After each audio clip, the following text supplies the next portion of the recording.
നീ നാളെ വീട് വിട്ടു പോണെന്ന് പറയാ. അതുകൊണ്ട് നിനക്ക് അതിൽ വിഷമമൊന്നുമില്ലേ? ഞാൻ സങ്കടപ്പെട്ട അവള് പോവാതിരിക്കുവോ? ആ കുട്ടി വന്ന് പെട്ടെന്ന് പോവാണെന്ന് പറഞ്ഞിട്ടും നിനക്ക് വിഷമമൊന്നുമില്ലെന്നാണോ? അതിനിപ്പോ ആ മൂല പോയിരുന്നിട്ട് ഞാൻ അങ്ങനെ കരയണോ? ഇനിയിപ്പോ കരഞ്ഞാൽ തന്നെ അവള് പോകാണ്ടിരിക്കോ? എന്തിനാ നീ ഇങ്ങനെ ചെറിയ ചെറിയ കാര്യങ്ങൾക്ക് പോലും ഒരുപാട് ഓവറായിട്ട് ചിന്തിച്ച് പേടിക്കുന്ന ആളല്ലേ നീ? എന്നിട്ടിപ്പോ ഇത്രയും വലിയ വിഷയം വരുമ്പോ അത് സിമ്പിൾ ആയിട്ട് എടുക്കുന്ന എങ്ങനെയാ സുധീഷ്? വെറുതെ നീ അഭിനയിക്കല്ലേ. ഈ വീട്ടിൽ ഇത്രയും നാളും ഉണ്ടായിരുന്ന ഒരാൾ, അതും നീ എല്ലാവരുടെയും മുമ്പിൽ ഭാര്യ എന്ന് പ്രസന്റ് ചെയ്തൊരു കുട്ടി, അവള് പോവാണെന്ന് പറയുമ്പോ ഒരു വിഷമമില്ല നിനക്ക്? എടാ, അവള് നാളെ പോകുമ്പോ ഹരീഷിനോട് നികേഷിനോട് നമ്മൾ എന്ത് പറയും? എന്താണ് പറയാൻ തോന്നിയെന്ന് വെച്ചാൽ അത് പറയണം. പ്രശ്നം തീർന്നില്ലേ? സുഭാഷേട്ടാ, വീട്ടിലെ കാരണം ഒരു സുഭാഷേട്ടൻ ആയതുകൊണ്ടേ അവർ ഉറപ്പായിട്ടും ചോദിക്കും. വന്ന് കയറിയ ഒരേ ഒരു അനിയത്തി പോകുന്നതിന്റെ വിഷമം സുഭാഷേട്ടനും ഇല്ലേ? അപ്പൊ ആര് ചോദിച്ചാലും സുഭാഷേട്ടൻ തന്നെ ഒരു മറുപടി എന്ന് പറഞ്ഞാൽ മതി. അവരോടുള്ള മറുപടി വിട്. നിന്റെ മനസ്സിന് ഒരു ഭാരമില്ലേ? അയ്യോ എന്റെ സുഭാഷേട്ടാ, ഇത് ശരിക്കുള്ള കല്യാണമാണോ? അല്ലാന്ന് സുഭാഷേട്ടൻ അറിഞ്ഞോടെ? സുധീഷേ, നിനക്ക് ആ കുട്ടി എത്രത്തോളം ഇഷ്ടമാണെന്നുള്ള കാര്യം എനിക്ക് നന്നായിട്ട് അറിയാം. അതുകൊണ്ട് സുഭാഷേട്ടൻ എന്നെ അവളും ചേർത്ത് വെക്കാനാണോ നോക്കിയത്? അല്ലല്ലോ, നിങ്ങളുടെ അനിയത്തിയോട് നുണ പറയാൻ പറ്റില്ല എന്നായിരുന്നില്ലേ? ഇല്ലേ? എടാ, ആ കാര്യം വേറെ. നീ പറയുന്ന നുണകളൊന്നും സപ്പോർട്ട് ചെയ്യാൻ പറ്റില്ല എന്ന് ഞാൻ പറഞ്ഞുള്ളൂ. പക്ഷേ നിങ്ങൾ ഒരുമിച്ച് ജീവിക്കണമെന്ന് ഞാൻ ശരിക്കും ആഗ്രഹിച്ചിട്ടുണ്ട് സുധീഷേ. എന്റെ സുഭാഷേട്ടാ, വെറുതെ ഇങ്ങനെ പറഞ്ഞിട്ട് ഒരു കാര്യമില്ലെന്നേ. കഴിഞ്ഞത് കഴിഞ്ഞു. ഇനിയിപ്പോ എന്ത് നടന്നാലും അത് തടുക്കാൻ പറ്റില്ല. അപ്പൊ സങ്കടപ്പെട്ടിട്ട് എന്താ കാര്യം? ഇതാണ് യാഥാർത്ഥ്യം എന്നങ്ങ് അംഗീകരിക്കും. അത്ര തന്നെ. സുല്ലായിരുന്നു. വാ വാ വാ. ഇതാരാ? എന്റെ കല്യാണത്തിന്റെ ഫോട്ടോഗ്രാഫറാ. ഓ, വാ കയറിയിരിക്കും. ഇല്ലേട്ടാ, ഓടി തിരക്കുണ്ട്. ചേട്ടാ, കല്യാണത്തിന്റെ ഫോട്ടോസ് ഒക്കെ പെൺഡ്രൈവിൽ കൊണ്ടുവന്നിട്ടുണ്ട്. അതിൽ നിന്ന് സെലക്ട് ചെയ്താലേ ആൽബം റെഡിയാക്കാം. ആൽബം ഒന്നും വേണ്ട. ആൽബം വേണ്ടേ? വേണോട് സുധീഷ്? ചേട്ടന്റെ ഇഷ്ടം. ആൽബം വേണ്ടേ? വേണ്ട. കാശ് കൊടുത്ത് ഫോട്ടോ എടുത്തിട്ട് ആൽബം വേണ്ടാന്നോ? അത് ഫോട്ടോയ്ക്ക് മാത്രമല്ലേ പണം തന്നുള്ളൂ. ആൽബത്തിന് എന്തായാലും തന്നിട്ടില്ല.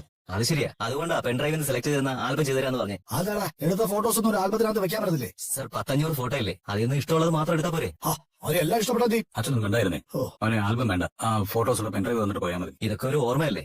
എന്തിനാ വേണ്ടെന്ന് വെക്കുന്നേ? വേണ്ട സുല്ലേ, വിട്ടേക്ക്. ശരി. ഡ്രൈവില് ഫോട്ടോസ്. ഹലോ, ചുമ്മാ കാണാലോ ഫോട്ടോസ്. എന്താണ് ഇതിനെ പറ്റി? ഫോട്ടോസ് ഒക്കെ ആരെങ്കിലും വേണ്ടെന്ന് പറയും. എന്താണ് അവൻ അത് വേണ്ടെന്ന് പറഞ്ഞേ? അത് നേരിട്ട് ചോദിക്കാറില്ലേ? അവന്റെ ഇഷ്ടം നീയല്ലേ സമ്മതിച്ചേ? അപ്പൊ നിനക്ക് കാര്യം അറിയായിരിക്കുമല്ലോ. ഇല്ലടാ, കല്യാണത്തിന് കാശ് മുടക്കി ഒരു ഫോട്ടോഗ്രാഫറെ വെച്ച് പടം എടുത്തിട്ട് അത് വേണ്ടത് എന്ത് പ്രാണായത്? നീയും കണക്കാ, നിന്റെ ചേട്ടനും കണക്കാ. എന്ത് ചെയ്യാം? ഉത്തരവാദിത്വം ഏറ്റെടുക്കാൻ ആരെങ്കിലും വേണ്ടേ? അല്ല, കല്യാണം ഇത്രയും ചെലവ് നടത്തിയതല്ലേ, ഇനി ആൽബം കൂടി വേണമെന്നാ ചേട്ടന്റെ ചോദ്യം.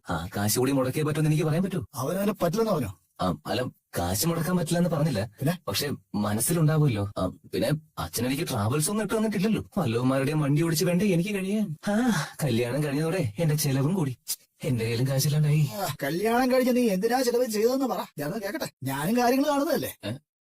അത് 1000 കാര്യങ്ങളില്ലേ അച്ഛാ? അല്ല, വീട്ടിലെ കാർന്നവരായ അച്ഛനെ എനിക്ക് വേണ്ടി എന്തെങ്കിലും ചെയ്യാൻ തോന്നിയോ? കാർന്നവര് അച്ഛൻ ഈ സ്ഥാനമൊക്കെ തന്നെ നീ എന്താടാ എനിക്ക് വില വെച്ചിട്ടുള്ളത്? ഓ, കുട്ടികളെ വില മതിക്കുന്നില്ല എന്ന് പറഞ്ഞ പോലെ അവരുടെ വില കിട്ടുന്ന പോലെ പെരുമാറാൻ വേണം. കല്യാണത്തിന്റെ ഫോട്ടോസ് ഇതിലുണ്ട്. ഇത് ഏതെങ്കിലും ഒരു കടയിൽ കൊണ്ടുപോയി കൊടുത്ത് അതിൽ ഒരു ഫോട്ടോ ഫ്രെയിം ചെയ്ത് വെച്ച് ഇവിടുത്തെ ചുവരി തൂക്കിക്കൂടെ? കാണുമ്പോ ഞങ്ങൾക്കൊരു സന്തോഷമല്ലേ? അങ്ങനെ നീ ഇപ്പൊ ഞാനത് ചെയ്ത് സന്തോഷിച്ചിരിക്കണ്ട. നിനക്ക് വേണമെങ്കിൽ നീ പോയി ചെയ്യേ. ഞാനത് ചെയ്യണം. അതാണ് ഞങ്ങൾക്ക് വിധിച്ച് തന്ന അതായി പോയി. എന്ത് ചെയ്യാ? ഇത്തരം കാര്യങ്ങളൊക്കെ വീട്ടിലെ മുതിർന്നവരുടെ ജോലിയാ. അതെങ്ങനെയാ? ആ സ്നേഹം ഉണ്ടെങ്കിലല്ലേ.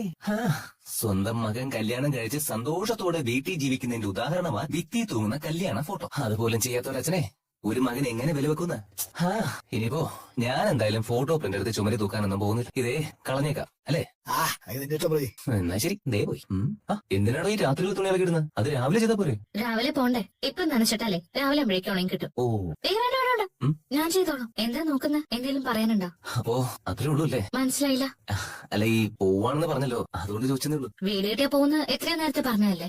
പോകാൻ എന്തായാലും തീരുമാനിച്ചു. അപ്പോ ഇനിയിപ്പോ വേറൊന്നും പറയാനില്ല അല്ലേ? വേറെ എന്താ പറയാൻ? ഓ, ഈ താലി ഞാൻ അയച്ചായിരുന്നല്ലേ? ഇറങ്ങിപ്പോ നേരത്ത് ഈ താലിയും കൊണ്ട് പോകുന്ന എന്തിനാന്നല്ലേ ഉദ്ദേശിച്ചത്? ഇത് തിരിച്ചറിഞ്ഞെന്ന് എനിക്കറിയാം. പക്ഷെ ഒരു കാര്യം സംഭവിച്ചു. ഞാൻ വീട് നോക്കാൻ പോയപ്പോഴേ ഇതിന്റെ കഴുത്തിലുണ്ടായിരുന്നു. വീടിന്റെ ഓണർ എന്നോട് കല്യാണം കഴിഞ്ഞ ആണല്ലേ എന്ന് ചോദിച്ചപ്പോ ഞാൻ അതേന്നും പറഞ്ഞു. ഈ താലിയില്ലാതെ ഞാൻ അങ്ങോട്ട് പോയാ ചിലപ്പോ ഇത് ചോദിക്കും. നമ്മുടെ ആളുകളുടെ സ്വഭാവം അറിയാലോ. കുറച്ചു ദിവസം കഴിഞ്ഞിട്ട് ഞാൻ തിരിച്ചുതരാം. അതുപോലെ ഞാൻ മനസ്സിൽ പോലും അത് വിചാരിച്ചിട്ടില്ല. പിന്നെന്താ, ഞാൻ എന്തെങ്കിലും വാങ്ങിയിട്ട് തരാനുണ്ടോ?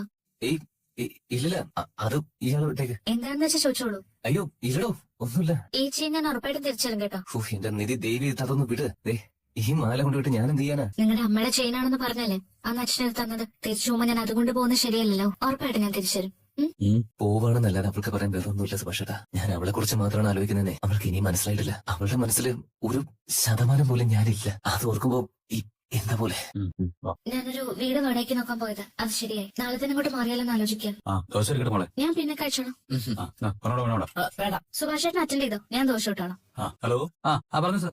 ശരി സാർ. ഇല്ല, നീ അവിടുത്തെ പണി നമുക്ക് ഉടനെ തീർക്കാം. ശരി സാർ, നേരിട്ട് കാണാം. എന്താ ഫോളോ എന്ത് പറ്റി? സുഭാഷ് ചേട്ടൻ എന്ത് ഭംഗിയില്ല ദോശ പറ്റിയിരുന്നത്. ഞാൻ നോക്കിയിട്ട് പറ്റുന്നില്ല. ഒരു ദോശ ചുട്ട് കഴിഞ്ഞാൽ അടുത്തത് പരത്തുന്നതിന് മുമ്പ് ഇത്തിരി എണ്ണ പുരട്ടണം. അത് ചെയ്തായിരുന്നോ? അയ്യോ അത് ചെയ്തില്ല. ഇതൊന്ന് ചിരണ്ടിക്ക്. ദേ ഇതൊന്ന് ക്ലീൻ ചെയ്യണം. എന്നിട്ട് ദേ ഇതിങ്ങനെ എടുത്ത് ദോശക്കല്ലിലേക്ക് അങ്ങ് പുരട്ടണം. ഇനി ഈ മാവെടുത്ത് ദേ നോക്കി ഇങ്ങനെ കുഴച്ചിട്ട് ദേ ഇങ്ങനെ ഒഴിച്ചിട്ട് പയ്യെ നടുക്കുന്ന് ഇങ്ങനെ ചെറുതായിട്ട് പരത്തി കൊടുക്കണം. ദോശ ഒരു കാര്യം കാണണം. എന്താടാ? വാ വാടാ എന്താടാ എന്താ നോക്കി ഇനി ഒരു തവണ ഞാൻ ഉണ്ടാക്കാം. കണ്ട അതും കൂടി തരും. എണ്ണ വേണോ? പുരട്ടിക്കോ. മതിയാ? ആ. അശ്ശോ, കട്ടി കൂടി പോയോ? അതൊക്കെ പയ്യെ അങ്ങ് ശീലായിക്കോളും. സുധീഷേട്ടാ ഏട്ടത്തേക്ക് ഒരു ഓംലെറ്റ് ഉണ്ടാക്കാൻ അറിയില്ല. സുധീഷേട്ടൻ പട്ടനെയാണ് ലക്ഷണമുണ്ട്. ദേ ഇപ്പൊ ശരിയായില്ലേ? നാളെ മുതൽ എനിക്ക് ഇതൊക്കെ മിസ് ചെയ്യും. ഇത്രയും കാലം ഇല്ലാതിരുന്ന ഒരു ഉണർവും ഐശ്വര്യവും ഒക്കെ ഈ വീട്ടിലുണ്ടായിരുന്നു. ഇനിയിപ്പോ എല്ലാം പഴയതുപോലെയാവും. ശരി, അത് വിട്ടേക്ക്. ഞാൻ ഓരോന്ന് പറഞ്ഞ് വെറുതെ മോളെ വിഷമിപ്പിക്കുന്നില്ല. അവള് പോയിടുവാ.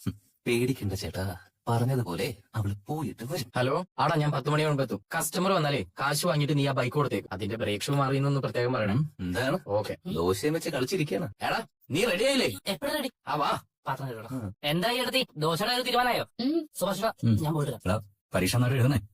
ഏട്ടത്തി പോയിട്ട് വരട്ടെ. ഇപ്പൊ കോളേജിലേക്ക് പോയില്ലേ, തിരിച്ച് ഈ വീട്ടിലേക്ക് വരാൻ തോന്നും. മുമ്പൊന്നും അങ്ങനെ ആയിരുന്നില്ല. ഇങ്ങോട്ട് വരണമല്ലോ എന്ന് വിചാരിക്കുമ്പോഴായിരുന്നു സങ്കടം. സ്റ്റഡി ലീവും വെക്കേഷൻ ഒക്കെ ആകുമ്പോൾ അത് കഴിയാൻ കാത്തിരിക്കും. എങ്ങനെയെങ്കിലും കോളേജ് തുറന്ന് അവിടെ എത്തിയാൽ മതി വിചാരിക്കും.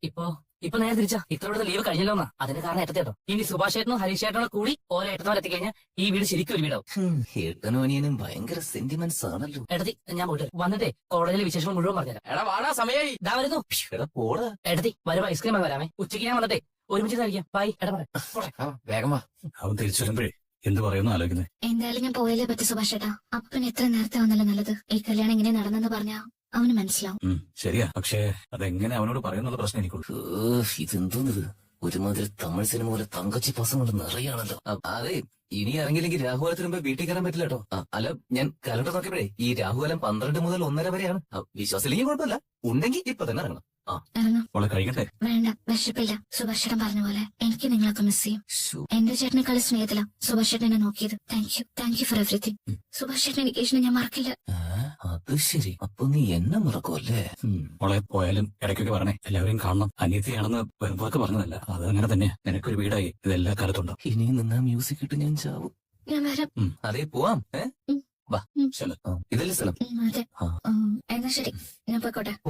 നിങ്ങൾ തന്ന ടോക്കൺ അഡ്വാൻസ്. എന്താ സാർ ഇത്? കുട്ടിക്ക് ഇവിടെ വാടകയ്ക്ക് വീടില്ല. ഇന്നലെ തരാന്ന് ഉറപ്പ് തന്നിട്ട് ഇന്ന് മാറ്റി പറയുന്നത് ശരിയല്ലെന്ന് അവരോട് പറയണം സർ. ഇന്ന് ചെന്നപ്പോ വീട് തരാൻ പറ്റില്ല എന്ന് പറയുന്നു. വീട് തരാൻ പറ്റില്ല എന്നോ? ഇന്നലെ ഒരു വീട് തരാന്ന് പറഞ്ഞിട്ട് ഇന്ന് പെട്ടെന്ന് തരില്ലെന്ന് പറഞ്ഞാ അതെങ്ങനെ ശരിയാവും? എനിക്ക് സംശയം ഇയാളെ തന്നെയാ.